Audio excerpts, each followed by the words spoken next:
So I want to dive into Egyptians on this one. I think. No, I don't think it. I do. I really do. Um, Egyptians.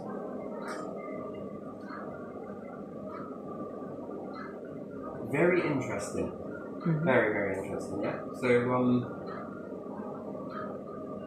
just do this because I want to. This is going to be a really blowing off the top topic. Yeah. So I'm going to probably bounce. So, do you think that early ancients, let's say, found hematite? Yeah. One thing I would say, probably found hematite. 4 sides, yes? Yeah. So, if they found lots of pieces of hematite, then the first thing that they would have been, fascinated with is then this would have led on to the Metal Age was discovered. Probably it was known by a few, but not many. Mm-hmm. They kept it a secret. They had a lot of secrets. Yeah, they did. Big civilizations like this seem to hide a lot of stuff. Yeah. Right? Mm-hmm. This keeps more of the wow, the magic, we move with it now. It's technology. Yeah. Who's going to be on the cutting edge of the technology? Who's got the best? I've got the best. You've got the best. Okay, now you've got the best. Okay, no, this person's got the best. Okay, we're going to go over here. Okay, no, this person. It's almost like a stage of, ooh, look at me. Oh no, look at me. No, look at me. I got this. I got this. Yeah, well, I got 4 of these. Oh, okay. They got these. Okay, we'll go over there. Right. So in that, there's back then it was probably still like that, but different things. Again, some things would have been a secret. So hematite. Yeah. Can you imagine if they dropped a piece of this on the floor? And they would just so happen to be in a metal pit. No, I wouldn't say a metal pit because it sounds stupid, but when we've been to certain locations and I rub the magnet across the floor and say to you and my daughter, do you want to see something crazy? Mm-hmm. And I can rub the magnet across the floor and the hematite, and what I get is loads of pieces of metal starting to beard up on the end of it. Yes? Yeah. And that's in the ground, yes? Uh-huh. There's pieces of it everywhere. Yeah. So with this attraction, that would be seen as magic, wouldn't it? Mm-hmm. Yeah. This particular stone, attracts to things. And these other things in here, what is all of this stuff? Mm-hmm. And so, metal. Yeah. This was just before the turn of it being as widespread. This is the turn of moving into a metal age. Mm-hmm. Would they have hid that? Let's say if there were a control group, yes? Yeah. I'm not saying that it is, but somewhere along the line this must have happened. Mm-hmm. You've got people that formulate underneath this stone way of being, yes? Yeah. And that's control. Yeah. Because only we know how to cut the stone, because only we know how to do it as good as, okay. Mm-hmm. Metal, how many individuals back then were making fire?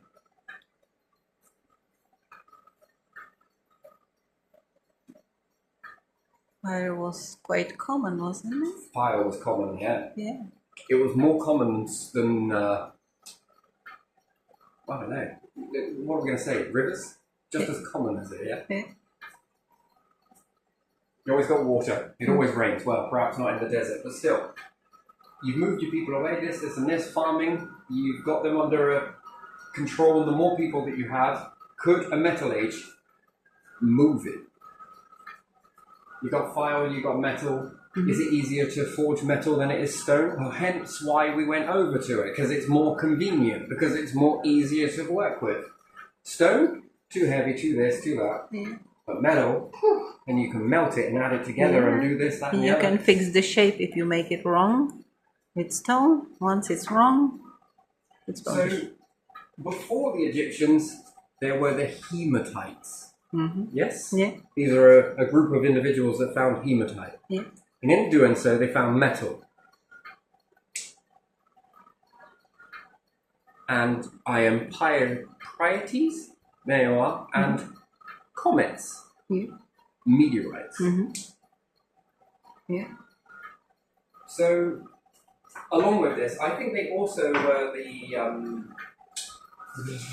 let's say dinosaurs, yes, had Yeah. feathers. Yeah. Is it possible that they could have found a load of feathers? Remember, we were coming out of an ice age. Yeah. What is usually preserved pretty well inside your freezer? Doesn't it preserve things really well? Yes. It does. Yeah. So, what do you think was melting out of the ice? Oh my god, it stinks as putrid as anything, but Something that was frozen for a very long time. there'd have been a lot of meat. Yeah. Why cling to an equator? Well, it's warmer by natural design. If there was an ice age and there wasn't central heating and fires, well, it's still cold against this thing, isn't it? Oh, I think I might go back underground, right? So you'd move to the warmer areas, yeah. Yeah. So, and how would you do that? I don't know. I'm going to follow this thing. Drop it in a stone of water. So, what else would they have found in that then? If the dinosaurs were thawing out in the ice? Do you have any idea? No. Other animals? Feathers? If dinosaurs were covered in feathers, Yeah. these would be some pretty damn big feathers. So we think about peacock. I think that's pretty big, right? That's a big feather on there. Is it possible that you could have giant feathers that people mistake today as angel wings? Yeah. Yeah. But what could you do with these massive feathers if you brought them together? We know that the ancients would have been in the time of sticks. Yeah. So I wouldn't say bow and arrow, but I'd say javel with feathers. Uh-huh. The flight. That type of info has been around for a while. Yeah. That if you take one of these, split it down the middle, pull it apart, one would make two sides of your flight. Then you add another one, much like a dart fin, and the javel. Could you imagine sticking dinosaur feathers on that? That thing would glide. Yeah. Glide pretty well. What else could you do with it? No? Make wings or I don't know. Before wings, there was something else made, but it was made out of leaves to start with, I reckon. Lots of water around, yes? What do you think would have been needed?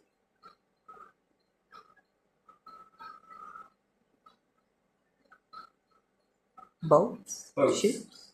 So, I wouldn't say ship, but I would say a boat. There would have been lots of pockets of water, so the next best thing, you're going to need to travel. If not, you're going to be going through deep water. Yeah. They would have been pretty knowing then, maybe not knowing fully, but a time of big creatures were around before. They heard the tales of the elders and, hence why I think they got a little bit sentimental about some gods.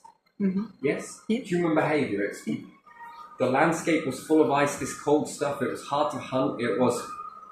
Then all of a sudden it starts to melt. And there's this beautiful oasis starting to appear before your very eyes. Some things that you have never seen. Yeah. Things soaring out, big feather. You go pick it up. You still have the fascination today. Most people do. Most kids do. They still have that. Yeah. That's... Nice feathers. Yeah, but there's a reason behind that.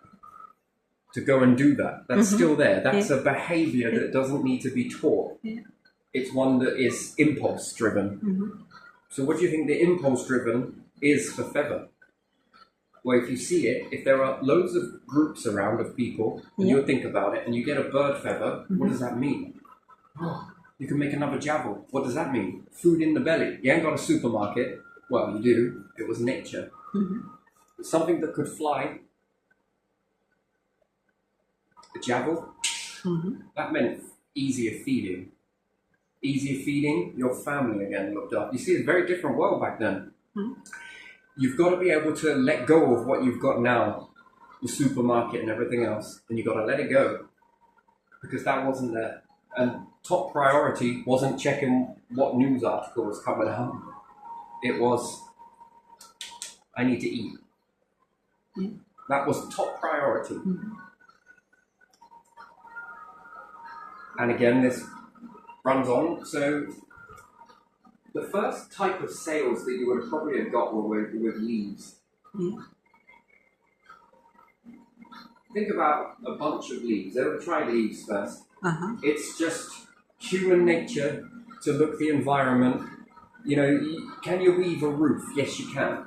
First ones would be like reed, reed sail. These work pretty well. Yeah. They last in the environment for a few days. Uh-huh.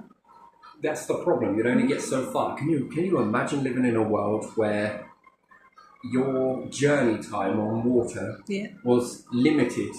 Could you imagine going out to a middle of some water somewhere, a large body of water, and if your reed, let's say at the time, or anything that you used to weave together, got too much sunlight on it, it would shrivel and no longer work well as a sail. Yeah. So, in the beginning, they'd have got really far and then found this out, and then been in very deep water. Yeah. Depending on how far away you've gone, and if there's anything for you to cling on to, that's one thing. Yeah. Do you know how much energy you use if you need to swim? Because most people nowadays would say, well, just swim it. Yeah, swimming, and then you become very hungry. Not enough energy to then hunt. The likeliness is you would die of starvation. That's very savage, isn't it? So, hence your fascination with feathers. That's the behaviour, that's the confusion. Find lots of these. Feather sails. They were the upgrade. First off, probably been loads of leaves, wait for them to dry out, but they would have had to have learnt this.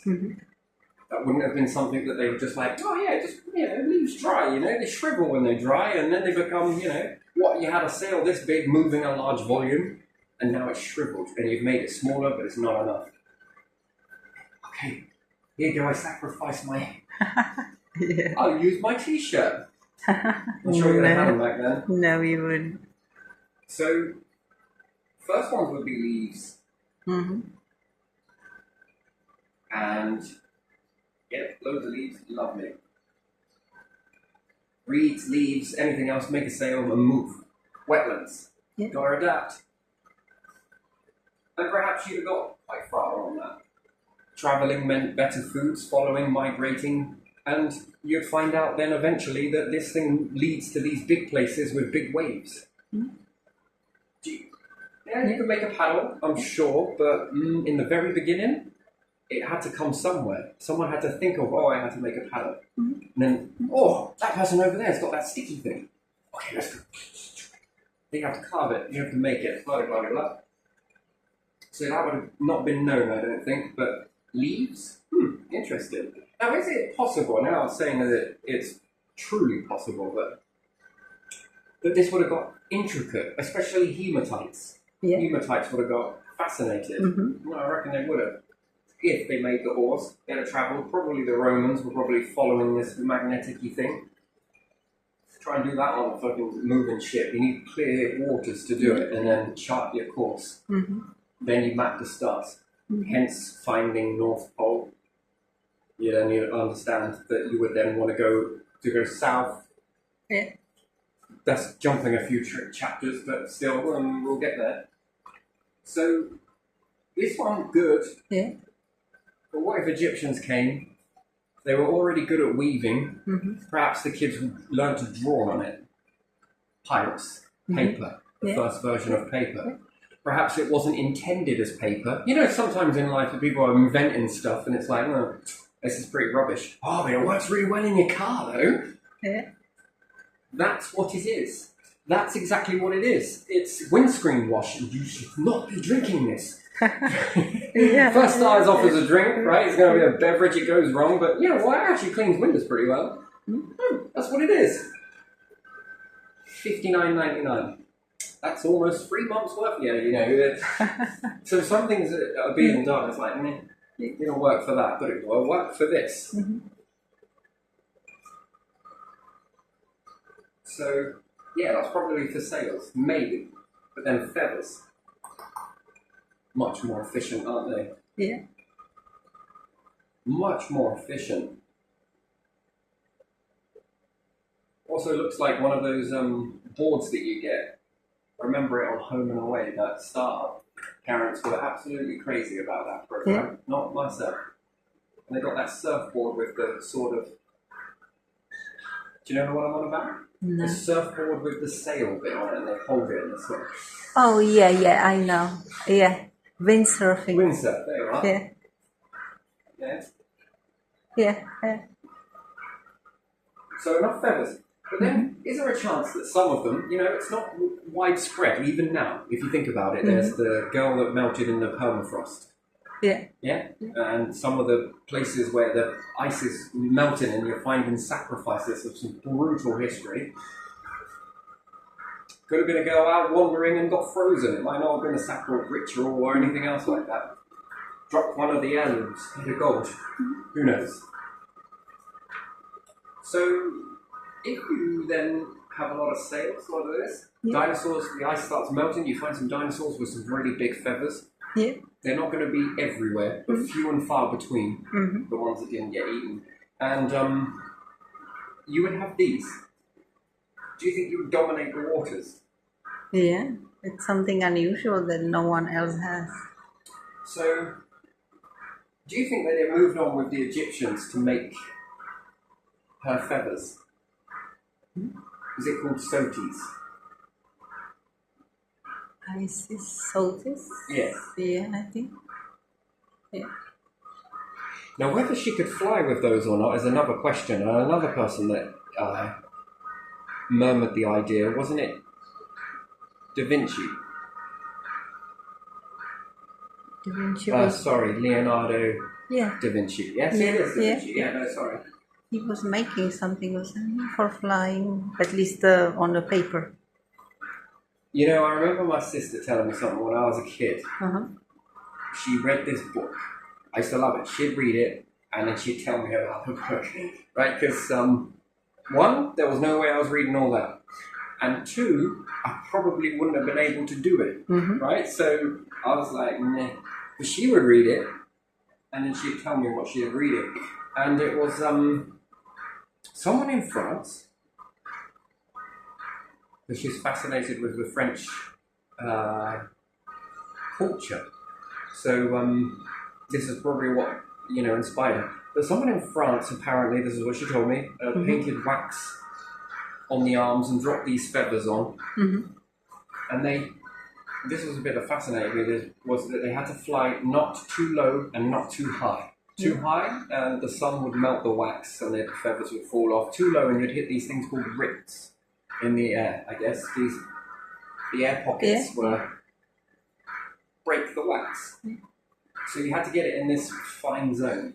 And how it was said was that it was too dangerous. Yeah. And that they had to stop it. Now, whether this is a fantasy out of somebody's head and it's a story, but no, this was in one of these weird and did you know sort of things. Big paragraph stories that went into detail. Oh man, if I ever remember it. It's there, it's on the tip of... that one's... I can see it, but I just can't see the writing. Do you get what I mean? There's too much on it. I don't think that's recoverable, but anyway, if it is, then I'll let you know. And then I'll try and find this myself, to be honest. And then I'll have a read. But do you think it's possible that they were flying? Using these, let's say if there were dinosaur wings and people talk about angel wings and different things like that. My word, she looks an angel. And perhaps, if you eat your carrots, you'll be able to see in the dark. British troops eat carrots, and that's why they're able to see in the dark. That's a load of bollocks. They made radar, right? But to cover that, carrots. Yeah. I'm just purring right now. Carrots and blueberries. The tails over there in the right. So you say blueberries. Blueberries and carrots. But there is some truth in it. It helps the pigment of the eye colour, I think. Something is there in it, the vitamins and minerals. Anyway, nutrients from it helps the coloration. Not far from the truth then, is it? So, if they were flying, could they have spun this into a myth that I saw a person flying? Wow. I think they. And then they could have spun that as, no, you saw an angel. Yeah. I saw an angel. I swear it was in the sky flying and shit. It's just an angel. That's just Derek. Could have been. Someone else has seen it. Oh, I don't believe my eyes. I think I ate some ergot. Right? I think they did the dance till you die, whatever it was. I don't know. It was some weird stuff. And Salem witch trials. Some people contribute that to ergot, don't they? Spoiled brain. And then would they hide that? And then would this make the Egyptian military, I want to say it that way, higher advantage, bird's eye view? Yeah. We have aeroplanes today. Yeah. You've got to come from something. Well, if you have an aeroplane, don't you have a higher advantage, and therefore you can see more and more of a direction, and you're quite protected because you can stay always at a distance. Yeah. What if, and this is a big if, on big wings, and however they manage to do it, who knows? We don't know, but let's just put it out there. I think it's possible, because when you look at a bird and you see its structure and its body design, and you think, that's quite big, and they're really heavy, then you amplify this as opposed to shrink down technology. We're always shrinking down technology. They've only gone in an opposite direction. And this is why they made that thing that was so aerodynamic, so they say. I think they were fascinated with this, and they tried to get it perfect. What sort of weight do you need to be? What sort of span do you need to be? I think these individuals were highly calculated. You were able to build this almost mathematically perfectly aligned with north. Perhaps because of your hematite, and that's why you need to be close to a river, break some off and put it on a leaf. The leaf starts moving somewhere. You could even ask it a question, couldn't you? That way means yes. That way means no. That way is no. It wouldn't go that way for sure. It would always go this way. But if you had two different types of stone, one you knew was not magnetic, and someone come to ask you for, you can make money doing this. I'll tell you your future. Again, if this wasn't that popular, which it isn't, not so widespread.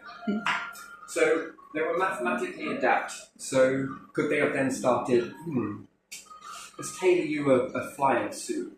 And would it have to be a female? I don't know, probably. It have to be strong. Lighter. Female is lighter than male usually.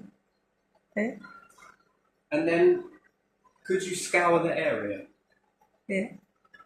Could you see your enemy? Could you see if there was, and then roughly how big that looked? Could you calculate that really quickly? How many were there? Then, how much of a military would this side need to protect the fortress? And then with this knowledge comes a lot of victories in battle, because they were planning on taking you by surprise, but lo and behold, you took them by surprise. And that's a counter-surprise attack, which they never planned for in their strategy. Their strategy was to do it like this, go like this, and move like this.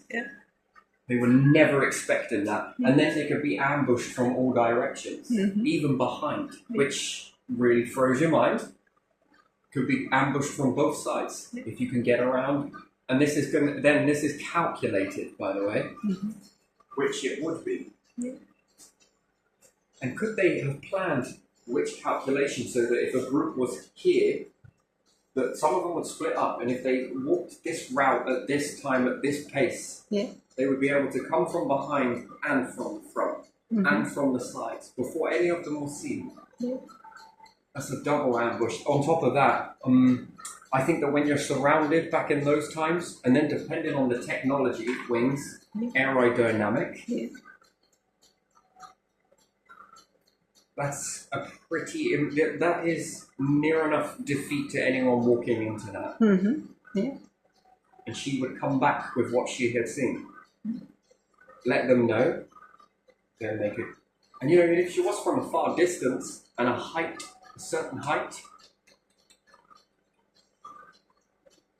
You see, I can't shift it. I believe the Egyptians knew how to fly. I believe they did. Not all of them, but some of them. They were too calculated. They were too gifted in many other ways. Yeah. So, another thing that would fascinate me with the fire. So, when you've got this stuff, Yeah. hematite, Yeah. and you're finding comets, meteorites, let's say minerals from the ground, Yeah. crystals, Yeah. and you would be shaping these perhaps. You had already mastered stone, you would be onto other stuff. And then you found metal and you put it in the fire, and then you learned that if you gave it air, you fan it with the feathers. This intensifies the fire. You can actually, if you get the right amount of people wafting these, even leaves, it's Yeah. crazy, at the fire at different intervals, but all in repetition of one another, you can really start stoking the flames. Fanning it. Fanning the flames. The hotter it got, the more things you could melt. Yeah. The more things you could melt and shape. Yeah. This then gave you a bit more of a better weaponry. They would have understood metal. They would have collected it. Now, would this have been widespread? Probably not. Perhaps the troops were trusted with the technology. You see it today. Yeah. Behavior always follows a Yeah. pattern. It's almost like you can't get out of the mapping because you're in it. The ski grooves of humanity. You know, in psychology, it's broke down in like individually. But does anyone ever look at the dynamic of psychology when it's individual but also group? So, you know that we have bad behaviors as a single individual in psychology, yes? There's a mindset, which is your own mindset, but there's your collective mindset, yeah? And where you may be in a ski groove, and you're stuck in the ski groove that you keep going in a loop, yes, because behavior is a cycle. Well, it's not really a cycle. It's almost like the top doesn't exist when you go back to the same. Yeah? It's a bit like it in the inside mind to the outside world. You know, the top part, when you come back to the slope again. It's a never-ending slope. But it's well known. You've always been here before, deja vu, right? So you keep doing the same behavioral patterns and then trying to break some of these behavioral patterns. And you've got to make fresh ground to ski down. It's easy to fall back into the old grooves. Do you get what I mean? Yeah. Do you understand that? So if you kept going this way, and this is all your bad behaviors, and you kept skiing this way, but then you want to ski this path, which is, this would be powdered snow, really. This is a new path of behavior in the cycle, yes? When you're on this one becomes harder because it's a little bit unknown, but when you go through it a few times, it then becomes more heavier, and then this one breaks apart. Not fully, but neuroplasticity, yes? Neuron brain traps, whatever, wire and fire together, whatever, neuroplasticity, yes? And then this becomes your new behavior, yes? But when you change once, you can change again and again. It is tricky, because you've got to have a lot of self-discipline to do it, right? So new behavior, old behavior. But sometimes you fall back into your old behavior and you sort of feel drawn to it because it's familiarity. Society has the same thing, collectively. There are a few exceptions to the rule. Individuals that are able to break their pattern of behavior might be a little bit outcasted from society, a little bit. Because they have changed that mapping. But what these individuals fail to understand is that these individuals are got to walk a massive journey to reach that side. Do you get what I mean? It becomes harder and harder, but the more you get, it gets easier and easier and easier and easier and easier. And then you have a change in the psychological framework, but you would probably still use a fridge. I mean, you might still use heating, but there will be a different behavior in the world as a world. So then there's nation behavior. So you've got your own, you've then got it as your nation, and then you've got it as your nation in the world, yes? So and these are all different types of behaviors that you've got. And some might fall out of the group, and some might be outside the ratio, but individually they probably have done a lot of changing in their behavior. Yeah. Whereas some people just feel that they can't.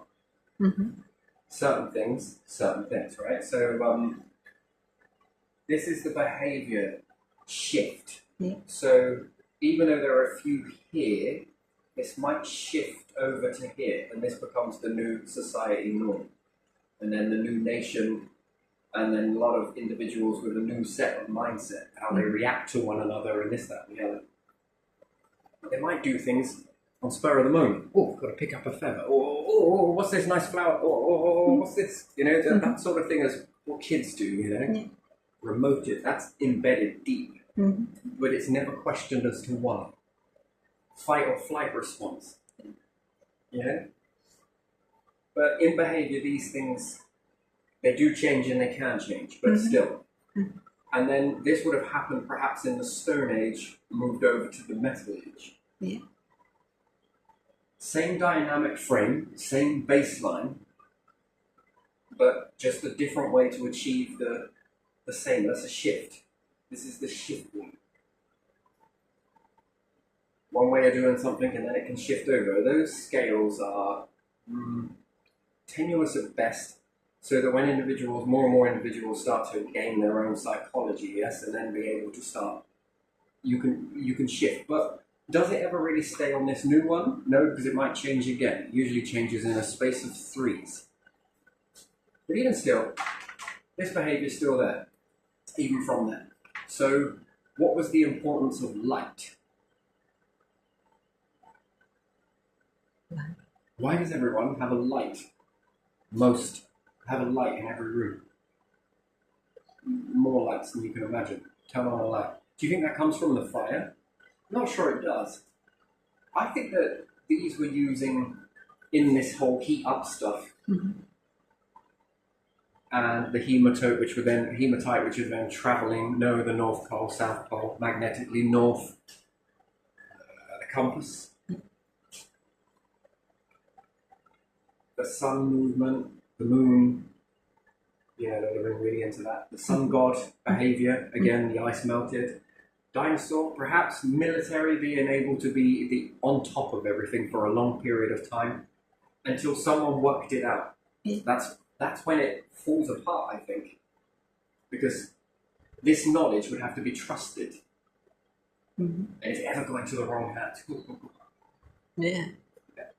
Oh, look, we just found some sharp things in the ground. That was God. Gave them to us, you know, because, you know, and people will manipulate religion even for this point. Not all, but some, most, did, and then fight over it and different things. Was probably not fighting for the religion, but the meaning behind it. Shield it. Hide behind that. Oh, it was this... Everyone was so hooked on Ra because it was all melting. It was the sun god that delivered me these things. Yes? There was a basket here, a hole in the ground. Let's leave it and see what happens tomorrow. We asked the god, we made a sacrifice. Let's see what we... Look what God gave us. Look what Ra gave us, right? This. Look at this stuff. I'm not saying that all of it is like this. I'm saying that if there was a religion dynamic already built, some individuals could have used this to their advantage in this. It's a gift from them. It's a gift. Whatever it may be. This would capture more people's attention as well. Because now you're not only cashing in on your individuals, you're also now bringing in a religion. And that's more people. Wow. Ooh, that's amazing, right? So where are we going with this? So, yeah. Being able to collect up different metals in different areas from the hematite would have had them fascinated on a journey of melting things. Yeah. They're melted sand, either accidentally or deliberately, because this works.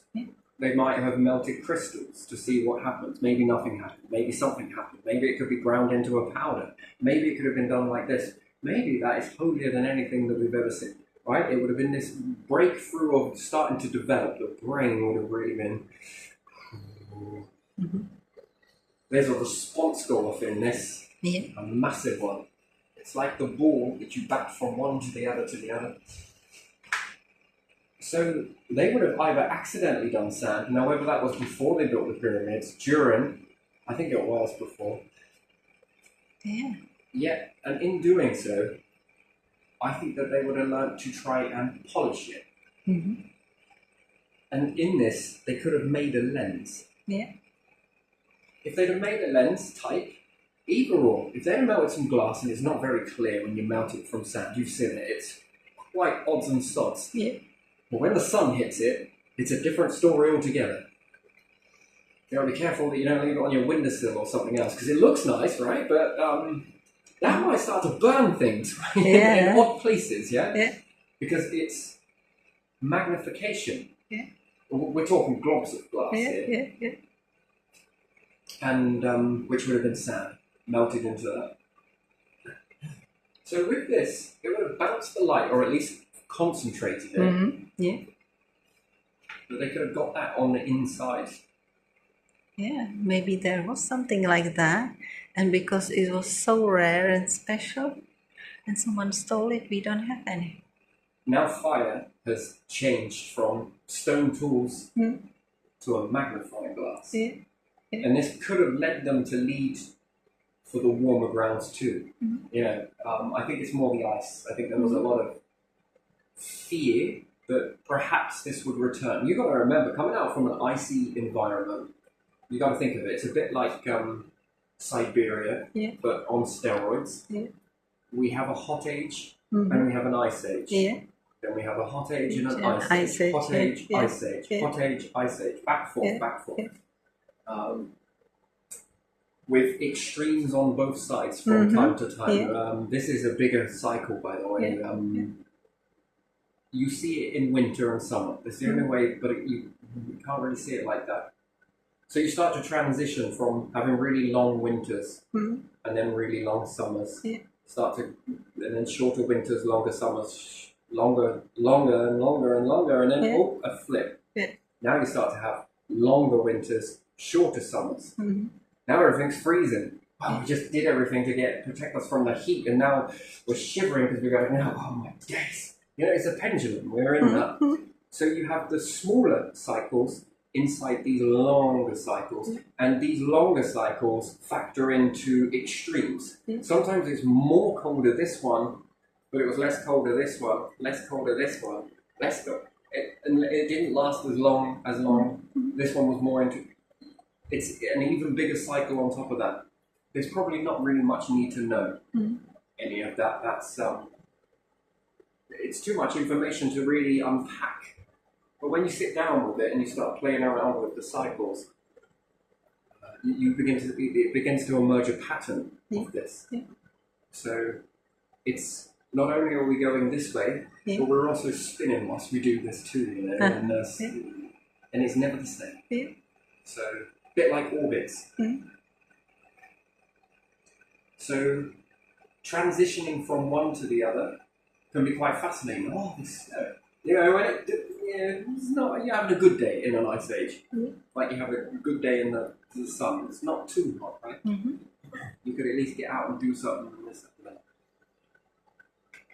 Same would have been in the ice age, yeah, but it would have been brutal, and it would have been a lot more than we understand that we've seen in a winter. It would be like bringing a worse version of Antarctica closer. A lot of trees, unless they're tall enough. You notice pine? Yeah. Pay attention to it. Do you notice how high it is? Yeah. That means the ice would be quite tall. Did you know that trees don't fall in ice? They don't. Not in the ice ages, no. So what happens to them? You know piling? Construction is piling, yes? Yeah. In this. So you put down concrete Uh-huh. and a steel cage, Yeah. and then you build your platform.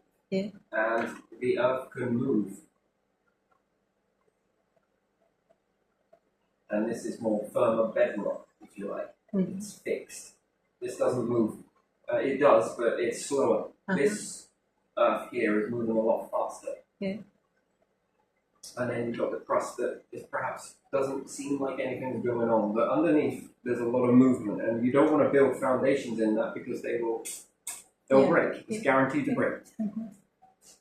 Trees do the same thing, especially pine. Pine's been around long enough to experience Ice Age multiple times, and their roots anchor in their top part. Did you know in an Ice Age, if you were to be about, you would walk on the ice if you could manage to tunnel your way up? You'd have to keep your breathe holes open, and once you got onto the ice, trees that once looked like this to look up at them are now hedges.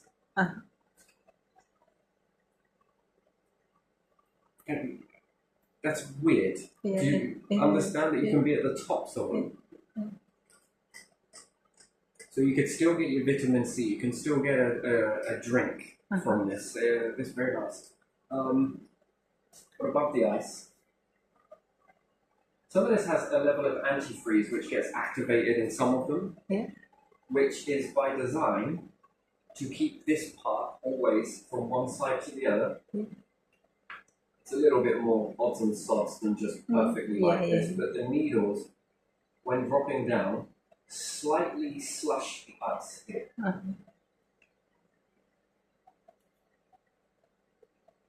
And the concentrates increase more colder it becomes. It's a weird thing with pine. If you've ever dropped the needles in the snow, you've seen it, it often keeps it quite away. It also makes tree wells. So it's really hard for the snow to even build up inside them. And it's physically warm underneath them as well. So these will anchor in and act like piles. Well, if you were to build something on this, it would be quite impressive. It holds like a pile. That's exactly the same thing as a pile. So solar tree built on piles, very nice. It's got that sort of double-edged meaning. But yeah, anything smaller, gone. These, they stand up. They hold on, and they also grow a lot thicker.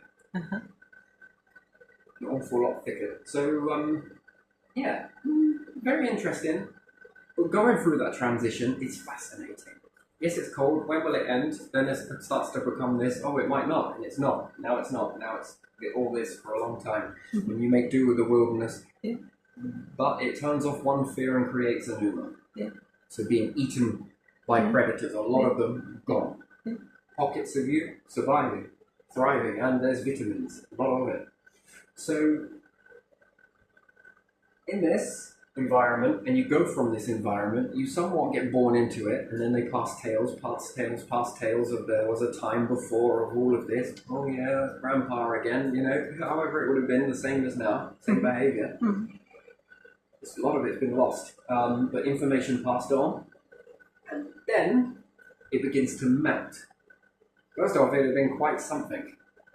It's been an emotional time, transitioning, but then you'd have forgot about it, because now you're seeing all of this transitioning happening, all of this life starting to grow, and all of the other species that you never saw and would never have seen because you couldn't get there, it was too cold. You'd have been around and up and local on the good days, but you'd have gone back down on the ground when it got really bad. And it kept warm. It's been nice. With tunnels and different things like that. Probably where you found this. Some. Some others would have found some other stuff by the way.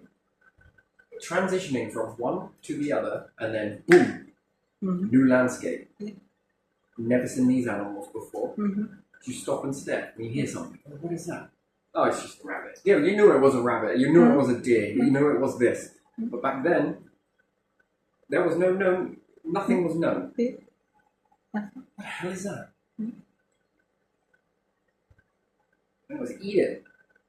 Oh, not nice. This one, good. Flavor, taste buds, brain starts going again. Almost tells the brain that life's woke up again. It's hibernation, but not aware. Humans are not aware of the hibernation. The brain sort of plods along, and you go in this sort of robotic stage. This go to work, come home, go to work, go home, come to work, go home, go to work, go home. You know that type of pattern? Yeah. And before you know it, a lifetime has whizzed by. That is the same mode you go into when the ice and snow is around.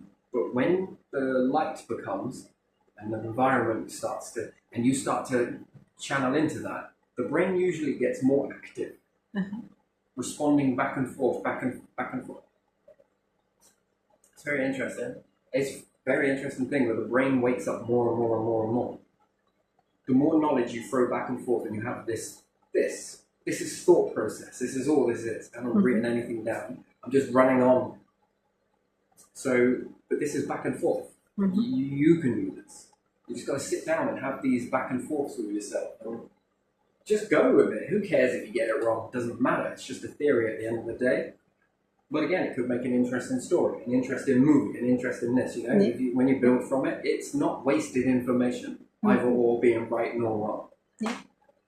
It can always be made into something else if you're thrifty enough. But this one, yeah. So you have this transitioning, and then again, the behaviour changes, but there are still these little quirks that you have. What's that? It's my meerkat, by the way. What is this? Oh, this exploring, this whole lot of water. Need something to travel. Okay, the brain is starting to engage with the environment once again. There's more going on. The brain is waking up. Usually if you're surrounded in this, limited to this area, it's only so much back and forth you can do with your mind. Yeah, perhaps you could think up to the stars. You could look up at those, maybe. Or to the hole. Oh, wow. That's why the sky is so fascinating to you, even though you think it's been there forever. No. When looking up under an ice hole, you're deep down, trying to keep out of the worst of it, you're looking up at the sky. Oh, wow. And do you ever notice that people get really giddy when it gets hot? More people love the hot weather. It's still ingrained into you and it's not known why. Do you ever ask, why do I like this more than I do this one? And why winter makes you feel kind of sad? People go out and it's nice and warm, No, it's because of the lack of light. No, it's far deeper than that.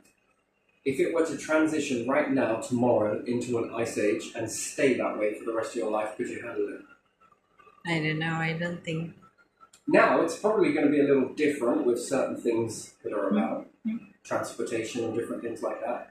Heating might have gone a little bit more better. You could be able to mount it. You know, the mind has really woke up since then. But there would still be a limit, though, right? Transportation, boats, aircraft, possibly not. Things become very brittle when it's cold. Yeah. I remember in Toronto, it was -30, it was something. But in other places, -30 is nothing, so... In a time where you're limited.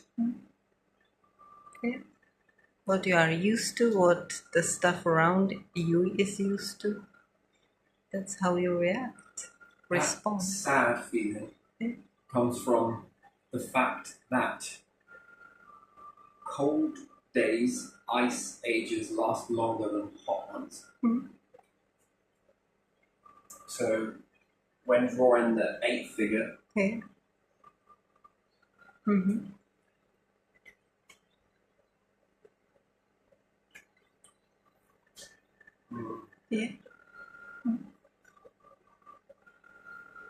this lasts an awful lot longer than this one. Because everyone wants to be in the plus. It's optimal operating. Because there's more back and forth.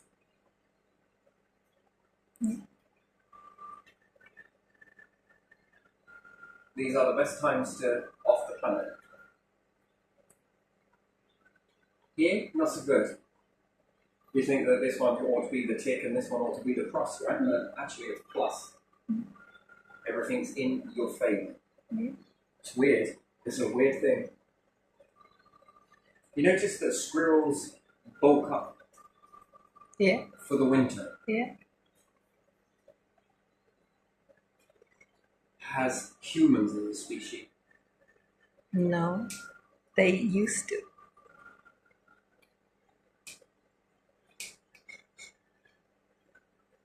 But again, even if it's going to be a mild winter, do squirrels still bulk the same amount of nuts?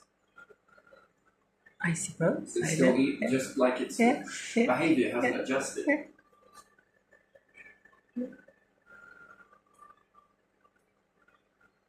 Interesting. What happens if they stop? They will perish. Yeah, but the landscape changes. It's not just bees. Yeah. Look at beavers when they stopped at one point in some area. Do you know why Everything it's important to dried. have native wildlife in your area? Yeah. Have you noticed that since the decline of red squirrel in the UK, Yeah. the trees are no longer being replanted? Mm. Yeah. Red squirrels would have a unique knowing. Grey squirrels have a knowing, but limited to wherever they came from. Yeah. That is embedded into them. Yeah. They don't know why they do it because they're running on that operating system still. So have we reached over towards the full of the plus yet? No. No, it's just getting started. And yeah, so red squirrels probably would have favoured more types of oak tree, perhaps. Because you notice these are not so much. You notice when squirrels are up and down a tree, have you noticed how healthy those trees are? Yeah. You notice how big and how much fruit is being produced on the trees that they eat from. Yeah. Have you ever studied that? Yeah. So one particular forest that there's a small amount of these plum, but the ones where the squirrels were at, it's massive. Just in there, the way they are, Yeah. and they're going about their daily thing Yeah. of just feeding themselves, they are also pruning out this. Yeah. And then wherever they go afterwards, where they make their nests, Yeah. they are then spreading these. And Do you teach, see how they are? yeah, and teach their babies, and then they And do their the babies same. do the same and do the same, and then you can see an explosion of certain types of trees, berries, plums, well, you know, different types of this. Yeah. So the red squirrels decline. This will change the dynamic of the United Kingdom. Whereas they used to do it, who's doing it now? So it's, which I saw a red squirrel over there the other day. So again, and then I was lucky. I always actually get to see this over at Easton College. I was doing a public service course, and while there, they had a program of red squirrels and grey squirrels, and they were trying to breed them together. Yeah. Because the bred ones, the ones that were interbred with each other, let's say, I don't know what you want to call them, didn't attack The others. Yeah. But they were red and grey, and they were getting on fine. It's up until the mating season. But I was very curious to watch these. You know, you could go past and walk by, and in my moments that I was there, I was very noticeable on which ones the red favoured out of the feeder compared to the grey. Yeah. There was a difference, not much, but there was a difference in what these ones were picking out versus these ones. Yeah. But to anyone that's given them the feed, it looks like the same. It's all being eaten. It's But they because weren't eating the same. That's the thing. it's because people bring the same stuff to both of them when they feed them somewhere. I remember. That they are picking out different things. Yeah.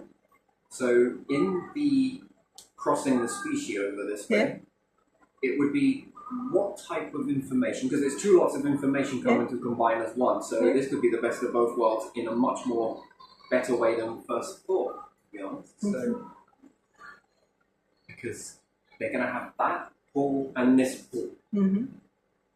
Maybe ones are going to be more on this side, some are going to be more on that side, some are going to be a mix, some are going to be 50 more, 20% the other. They're going to change your landscape. Even wild horses change the landscape. They turn the land poisonous. Yeah. horses left to their own thing with not a lot of land will turn the lands poisonous. Yeah. So they will leave iris and different things like that. They won't eat it, and they won't eat what's toxic. And then, lo and behold, if they don't have enough space to roam in, they will turn the land poisonous just by they'll overeat. Do you see how even by shrinking the removing the the area, the environment, it also, removing the again, that changes the landscape too. And you're like, cool, what was Britain first have here then? yeah. So, you know, in this underground farm, squirrels, we need to employ the red ones. Also bees.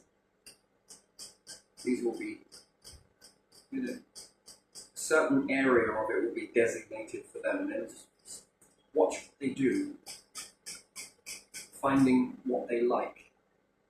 Don't want to overfatten them up, but yeah, it's a safe space, and they can help to, when getting established. Who knows? Perhaps they could make the best biome for berries and whatnot, whatever, depending on what they eat. They can really get this to grow quite nicely just by living in that area, and then by the time it then moves on to human consumption, you could probably have quite sturdy and quite a good fruit. Yeah. Yeah, when you remove these different and bees, because I would love to make honey. I don't think it's ever been done, has it? Man-made honey? Has it ever been tried?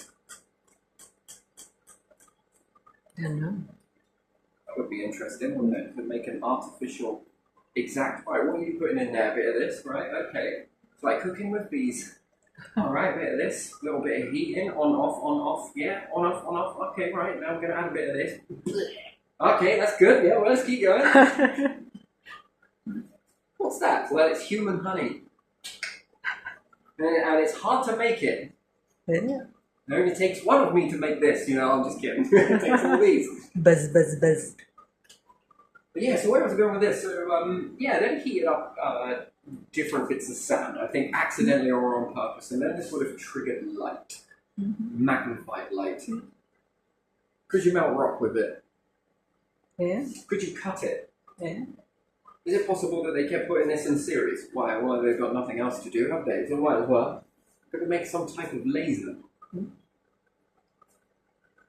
Too big to even think about putting it on a boat or anything else like that. They've already gone. They've already tried, but too big. Too many people see a secret. Secret would have been more important. Got to hide that bad boy. Could you imagine it? It'd be like having a nosy around the U.S. military, like looking at all of your new equipment, right? Oh, that's lovely. I could go. Yeah, that's very nice. You know. Yeah, they'll be like, fucking get out of here, right? You know too much. Come in. You ain't going anywhere, right? So if you were to like have a nosy around there to see all their equipment, oh yeah, you're doing this. What are you? I'm just a reporter. Okay, yeah. Wait, give me that. Yeah, they're not going to let you see it. Why? Because the sting in the tail. You're only going to let you know what we're building. They're saying in Britain, you're having a nosy around there. Well, that's very good, that. Yep, that's very good. Get you fucking out of here. Then we go back in time, where they're trying to hide all of these secrets. The same way. Yeah. Can you imagine trying to hide that thing? Frickin' laser. Well, I don't know, magnifying laser, whatever. They definitely made fire from it. Changing the way fire was made, perhaps. It become more available. More food was being cooked. More this, and this. Gee, they seem to have been fed well. And if you're fed well, what else do you need to do? Your day used to be running around the woods trying to find food, right? Miss. Okay. Gotcha. All right. There's one for the kids. Right. You can't really breathe very much in this lifestyle because it's going to be, I'm going to have enough food. Yeah. Should we have a baby? You're talking about taking food away from Terry's mouth. Me don't like. Right? Hang on a minute, isn't that the other way around? Yes, now it is. Back then, no. No. Hunter had to be fed first. You know, so if you did have kids, you've got more and more kids. That's a lot of hunting, especially when they get to age. Perhaps joining with others, perhaps finding some. These are a maybe. Just hold my lips. These are good. This is alright. This is sustainable for a bit, but I need to go and get some of this meat. I need to go and pick out some of this. Then when we reach this stage, and you're eating, what do you need to do? Whatever. Well, sit down, go to college, get a job, go here, go pay the rent, do this. Well, it wasn't there then. No. What Build could you do with something. all of that time? Build something. Build something, think, Yeah. experiment, Yeah. play around. What do we do today? Should we go North Pole? Should we follow this thing? It keeps going this way. Yeah, alright then, should I? Yeah. I'll bring all of this food with us.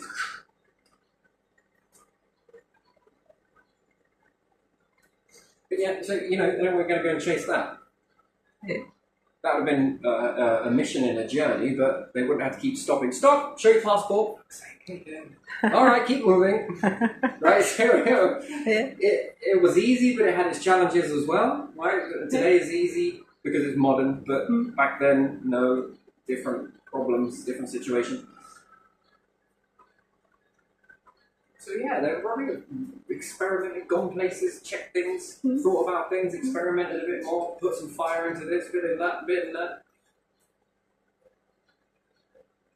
This would have garnered more people.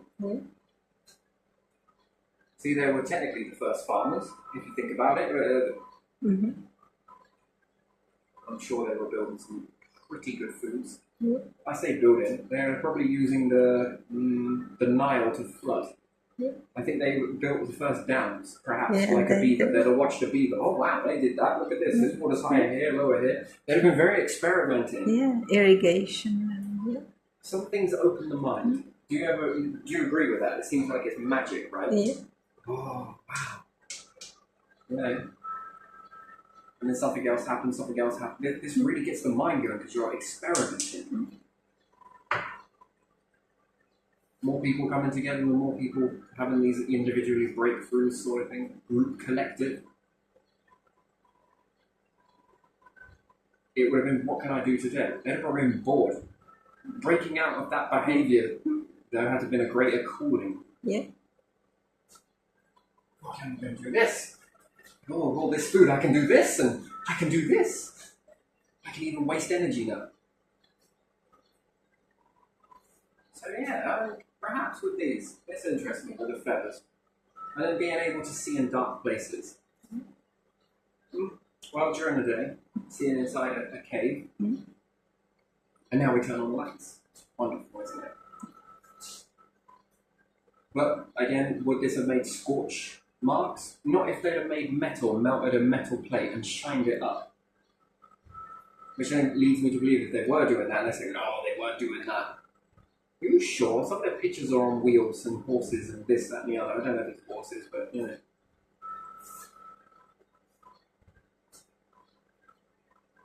And they didn't have metal. Have you seen these things made out of gold? Yeah. They clearly were melting stuff. Yeah. And they had cows. They used cows to pull carts as well. Apparently, there's no evidence that they were using animals. There's no evidence that they were using pulleys or ropes. Are you kidding me? Do you know how much of the world was using their hair to fish with as fishing line? The first fishing line on a hawthorn tied to it. You know how dreaded hair goes, yeah? You can even make a net from it. But they had their war carts Yes, with I'm talking wheels. Yeah, I know, but still. Times before, it's And hair. times before. Even horse hair. You can make a fishing line out of it. Times before, there's no evidence of anything nearly. So whatever evidence, it's ridiculous. Hair was strong, Yeah. combined to a plait from a plait from a plait. Yeah. You know, understanding that that's also almost like how you get needle and thread. Yeah. Well, if you've got the thread and you pull on it, it's really tight. Yeah. These are many different fibers just twisted together. Can you imagine what happens if you plait one hair off another hair, after cutting it, after another hair, after another hair, after another hair? You made some pretty good rope with this. Yeah. And hair can pull. Have you seen that guy that pulls an aeroplane with his hair? And a train. And someone else was doing it with their beard. Hair is so strong. It's close to bone. Yeah, it is, isn't it? It's basically fibrous bone. Did you know tendons are strong? Yeah, But hair seems to have. it's stronger. Yeah. Oh. When it's combined together. So, they said that hair dries out, it becomes brittle. I've got hair that I cut off many years ago, quite long, and it's very strong. Individually, not so strong. Not so strong, Together, but make something from it, yeah? individually, Combine it. you can fish with it. Huh?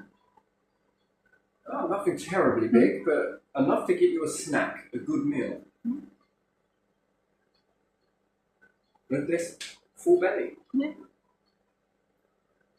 So hair makes very good for a lot of things, especially pulling stuff. Just do that. So ropes and pulleys. Yeah.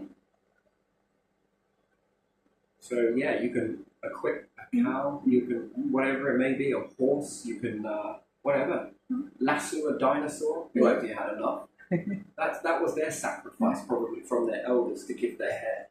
Probably, or after they had died. Keep something sentimental. Piece of hair, locket of hair, locket of hair, locket of hair. It's so underrated because you're going to cut it off. Oh, it's easy, look, it's brittle. Yeah, I can cut it. It singes in a very strange way. If you singe it, that stinks. But hair. Grow it long, plait it. Yeah. Individual plaits. Wow, you can make a lot of stuff with this. What's more, a lot of other things can connect into it. It's wonderful. Wonderful stuff. So yeah, being able to pull things with it, yeah, okay, I reckon so. Things like abbeys and stuff like that look like those tall trees stick out. Well, if you're in a natural wood, you can have a lot of trees in practically sporadic, but still you'll find some in there that have the 4 points. Yeah. You've been to many forests that I've been through, they're not man-made, they're just left to do what they need to do. And you notice that some of them, although in parts, are rectangular. 1, 2, 3, 4, 5, 6. Wood this way, not the top. You've already got a frame. You can build to this height, especially out of brick. I could even build a steeple. I could build something as tall as the abbey, and where it has that thin bit at the top, and then it gets thicker as it comes towards the bottom, exactly like a tree trunk. Do you know, I'd probably even use an old tree and encase something around it. Your first pile. This will probably rot out after time, but I doubt it if it's still connected to the ground. It's still putting up the moisture, less to probably attract a bit of mold, but still you can build things using trees. Is what I'm saying, and how you get the height. And there's a lot of strength in that, and if you're only pulling up a few bricks at a time, but you've got lots of people in different areas pulling up 1 or 2 bricks, this goes very quickly. The building works, it doesn't take very long. It's your first crane, and it's your first scaffold. Take it down when you're done.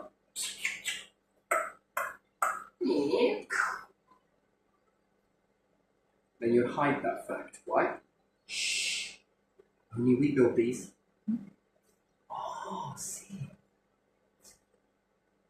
Again, if you hide this as a secret, you could dot these up in the middle of woods. If you ever notice that most of them are inside of these forestry areas. So somewhere on the hills, something on the pyramid, side. I think, was done a bit more intricately. Sand can be pushed up and make a sand bank.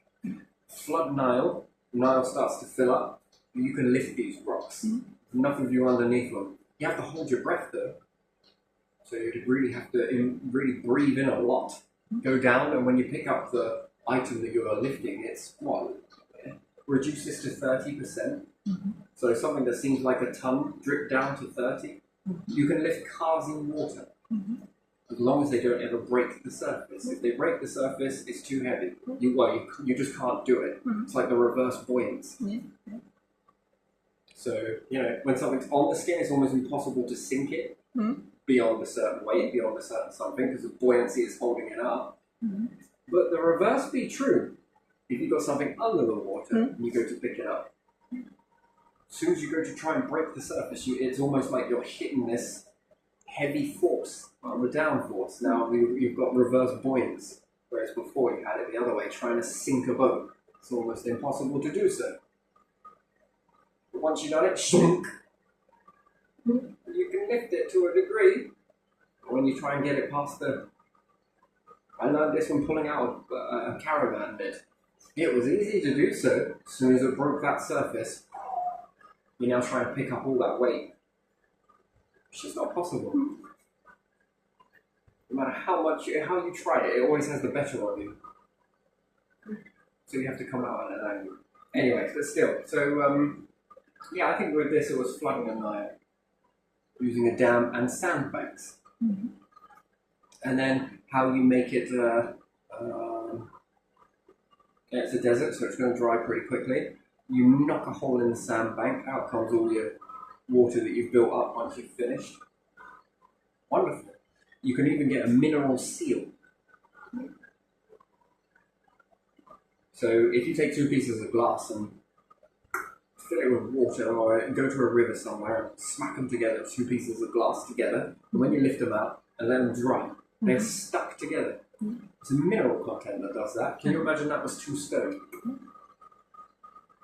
And it will seal in such a way that it almost becomes unbreakable. It's weird. It's the weirdest thing I've ever seen, that you can stick things together using water. I learned this when I was a kid. My mum would never buy Blu Tack, but water worked.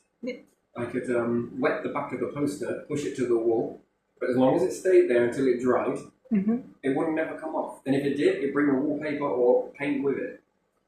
It really seals well. Yeah, it does. Can you imagine this brick by brick? It would put a layer in between it.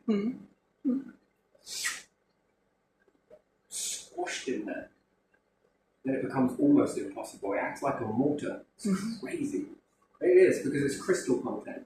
You've seen the crystal content on certain things that grow. You know, they grow. Yeah. But because there's so much weight there is still water trapped there, but the crystal content wants to expand as it dries. So it sticks to both of them, a bit like stalagmite, stalagnite, and stalactite. Is that the one? Which is the one that's from top to bottom? Stalagnite is the one that's from the top to bottom. Would you say that has sealed the chamber together? 2 different minerals, right? You would say that has made a pretty sturdy structure. Yeah. Can you imagine getting inside loads of that and then carving it? What an interesting cave. That's where they learned how to make pillars, like they did much later in Greece and Rome, but also in Egypt and Sumerians and others. This is one of the best seals ever. And if you've seen the way they're going to try and get some of this off. Some of it's brittle, granted, but some of it ain't. And then crystal caves. Again, same thing. How do you break some of this off? Some of it is near impossible. Then you have a crystal content in between it all. Now you see, if you were able to look at that crystal content and find out where the magnetic field is in between this, you could date the pyramids based on that water seal. I'm pretty sure that when it crystallized, it would have been at a certain time where the certain true magnetic north was. It would tell you. You'd have to break the seal in such a way. And then it would say that they used this process of dam flooding it.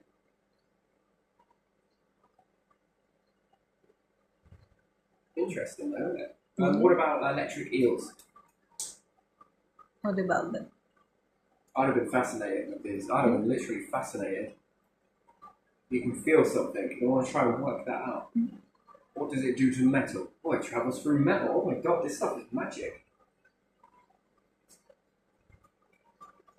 It's not saying that they made electricity, but aggravating a few electric eels.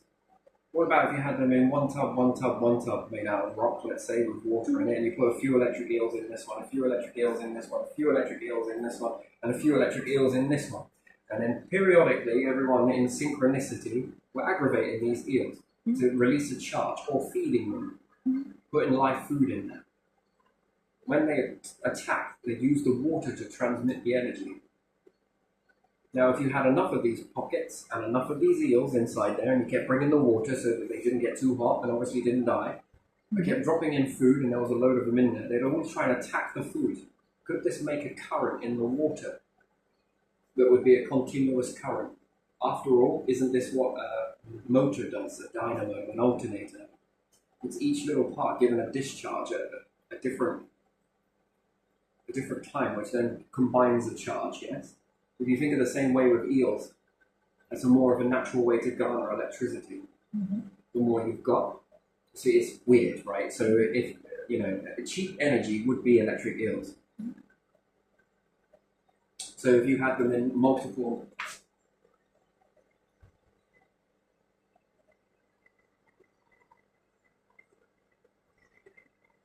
But they had a small stream of water that all connected up to the same source, let's say. And let's say you figured out how to send just a plus charge from the electric eel. Only the plus would get through. Let's say you could do that, yes? Yeah.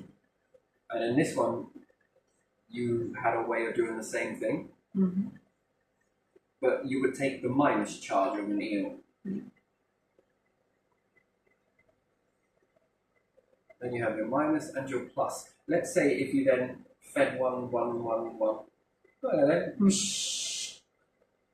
and you did the same with the other side.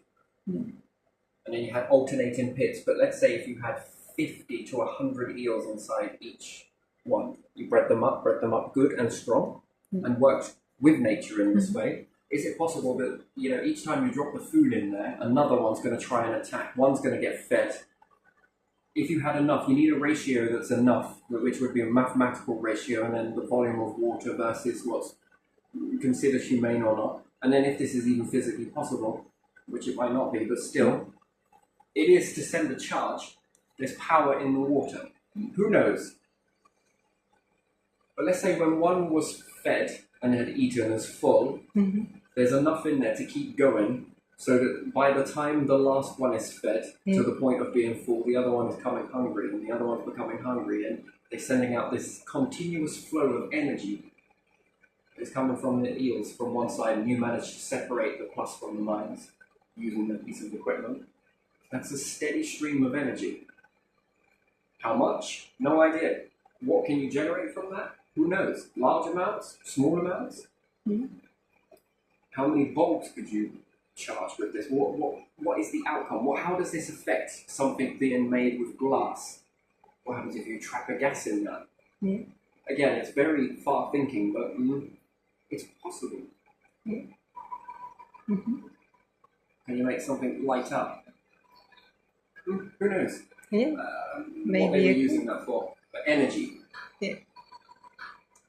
Even if to bathe in it at a certain point, it spills.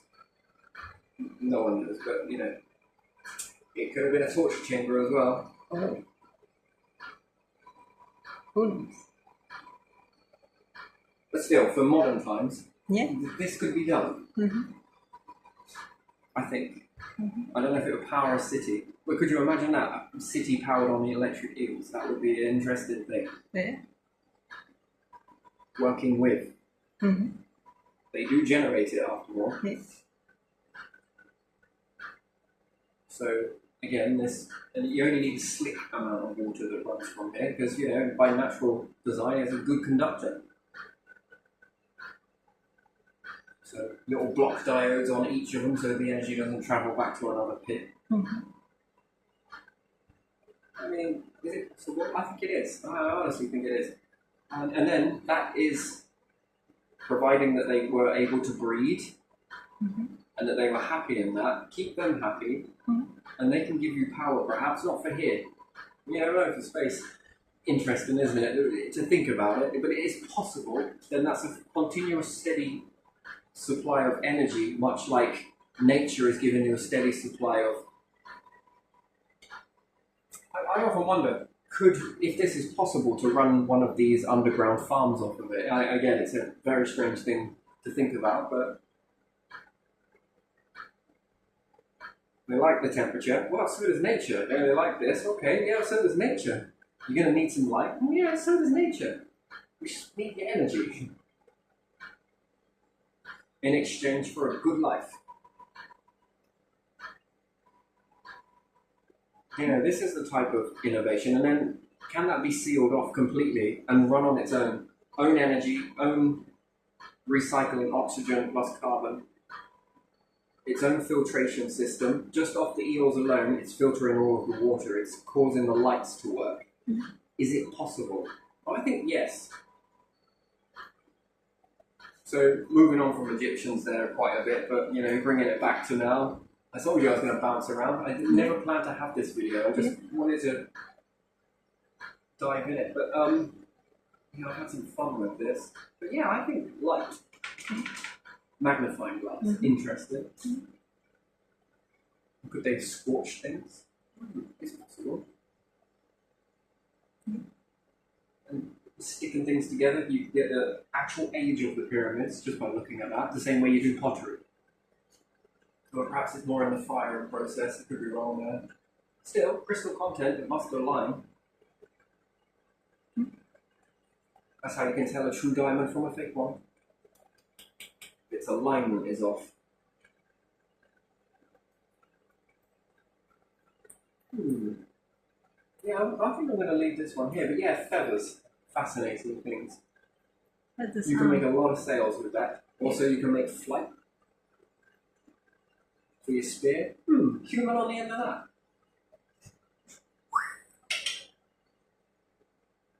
I mean, would you? It's got to go somewhere. And that fascinating behaviour that comes from it as well. Yeah, I'm going to leave this one here. That was good.